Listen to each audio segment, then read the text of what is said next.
Welcome to another episode, everyone. Tiny Solo from Gansta, Crip, killed after a shootout with the police. This individual had a tumultuous life of sorts.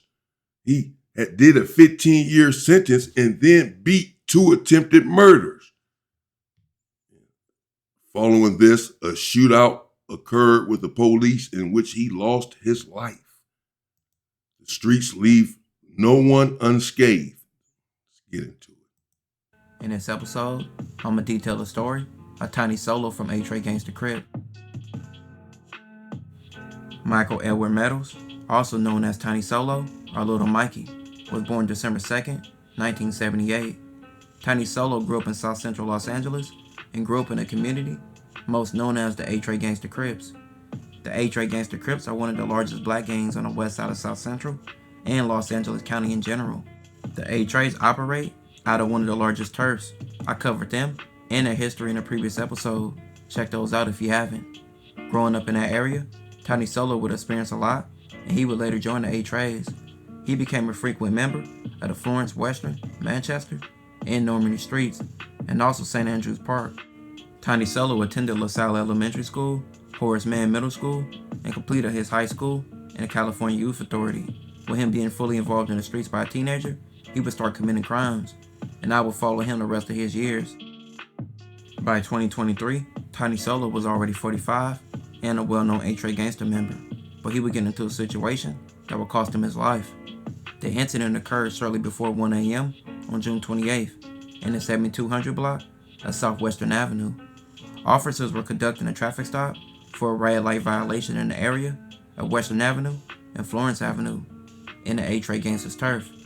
Officers pulled over a black 2006 Lexus in a parking lot of a Jack in the Box. Video made public by the LAPD shows officers pulling over a driver of a car who was a 23-year-old man. After he steps out the vehicle, an officer is talking to him when suddenly gunfire erupts. Now I can't show the full video with YouTube guidelines, but the officers and the driver of that black Lexus were ducked for cover, looking around in an attempt to discover where the shooter was located. While officers heard and saw a male fire several shots, police said in a statement, several hours after the shooting, officers returned fire and the suspect was struck by gunfire. The Los Angeles Fire Department responded and pronounced the suspect dead at the scene. The suspect was Tiny Solo. He had a ghost gun and it was recovered at the scene and later booked as evidence.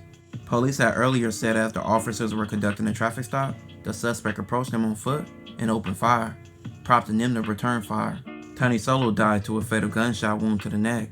It was not clear why he shot at the police or their direction, or if it was directed for them, or the driver of the Lexus, or a legal marijuana shop in the same direction.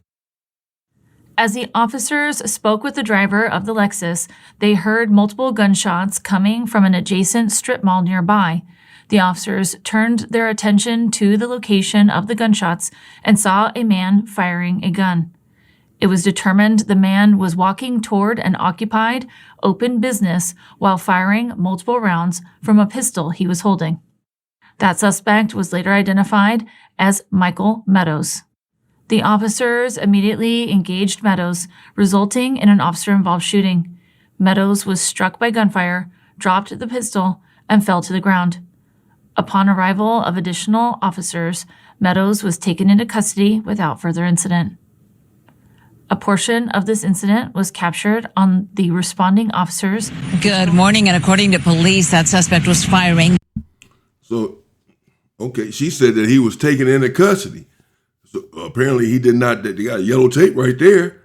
Apparently he didn't die right on the scene unless she misspoke. What do you mean he was taken into custody? Let's see. Towards them. Take a look. The investigation continues here at Florence and Western, the intersection. Oh, well, now you can't see it, but it's behind there. Let's go to the video. This all happened just before 1 a.m. when LAPD patrol officers stopped a man for a traffic violation.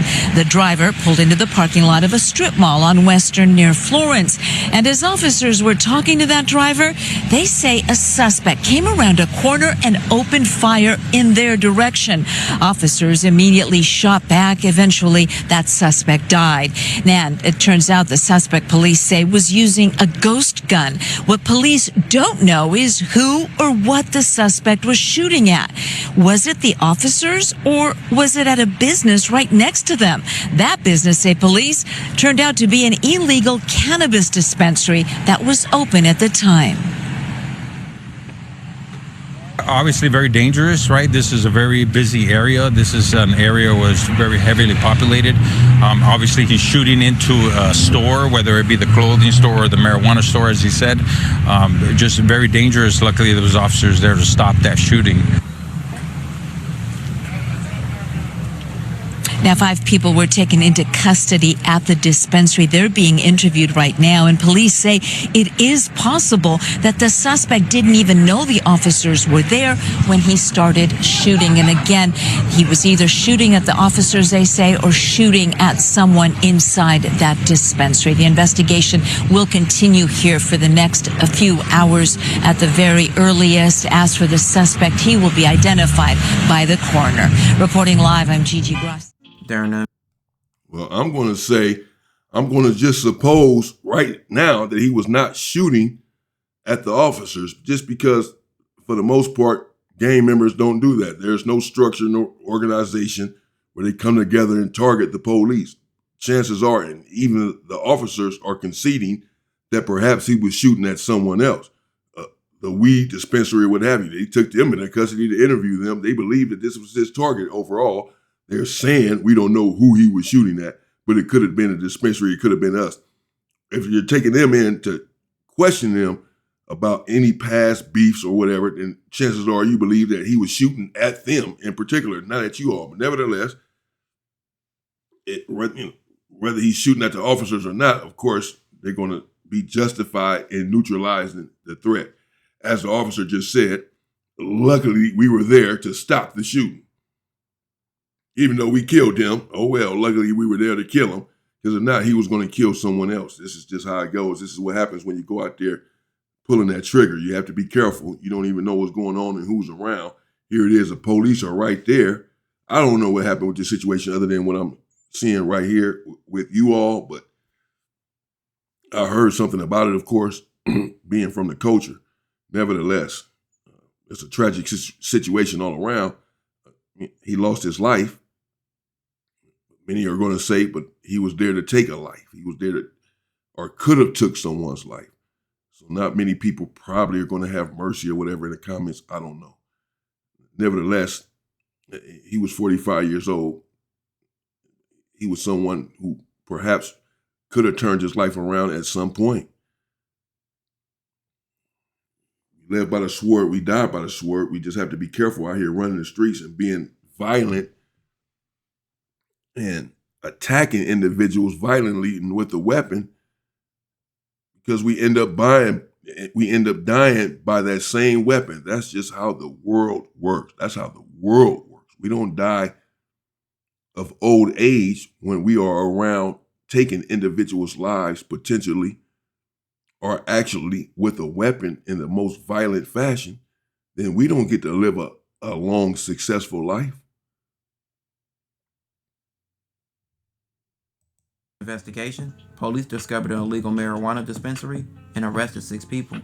A month after a shooting, police dropped camera footage to the whole incident, and you can clearly see Tony Solo starting the shootout, and that led to him dying.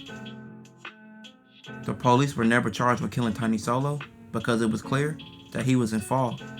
It was never clear why the situation happened or why he did what he did.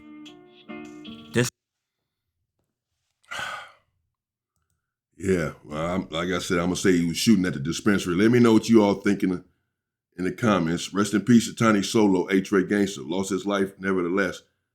Whomever he was shooting at lost his life.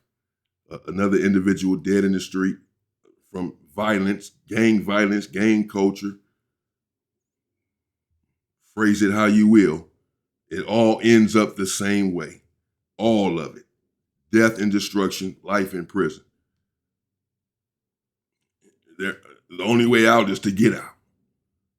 You can do it admirably. You can get out without snitching, this, that, and other. Just get out of the situation, because if not, then you're going to live a life of turmoil, and it's going to be incessant. It's going to be never ending.